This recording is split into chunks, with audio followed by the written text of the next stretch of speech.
আমার বঙ্গবন্ধু আমাকে শেখায় ন্যায্যতা, ধর্মনিরপেক্ষতা, আপোষহীনতা আর সাহসিকতা। 1972 সালের 8ই জানুয়ারির কথা।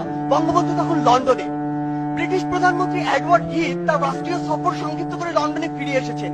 বিকেল 5টায় 10 নম্বর ডাউনিং স্ট্রিটে বঙ্গবন্ধুর সাথে বৈঠক শেষে বঙ্গবন্ধু যখন তার গাড়িতে উঠবেন, ব্রিটিশ প্রধানমন্ত্রী নিজে সে গাড়ির দরজা খুলে দিলেন। প্রথার বিরুদ্ধে তিনি কেন এই কাজ করলেন, সাংবাদিকদের প্রশ্নে তিনি উত্তরে বলেছিলেন, আমি জানি আমি কাকে সম্মান জানিয়েছি, আমি জানি কাকে কতটুকু সম্মান জানাতে হয়। তিনি কোন সাধারণ মানুষ নন, তিনি একটি জাতিকে মুক্তিদাতা, এক মহান বীর। তাকে সম্মান জানাতে পেরে বরং আমরা সম্মানিত। একবার ভাবুন তো, যে ব্রিটিশরা আমাদের 200 বছর শাসন ও শোষণ করেছে, সেই ব্রিটিশ প্রধানমন্ত্রী যখন আমার নেতাকে নিয়ে এই সৌজন্যতা দেখায়, এই কথা বলে, তখন আমার বুকটা কতটা প্রশস্ত হয়। আমার বঙ্গবন্ধু আমাকে শেখায় ন্যায্যতা, ধর্মনিরপেক্ষতা, আপোষহীনতা আর সাহসিকতা। তিনি বলেছিলেন, যদি কেউ ন্যায্য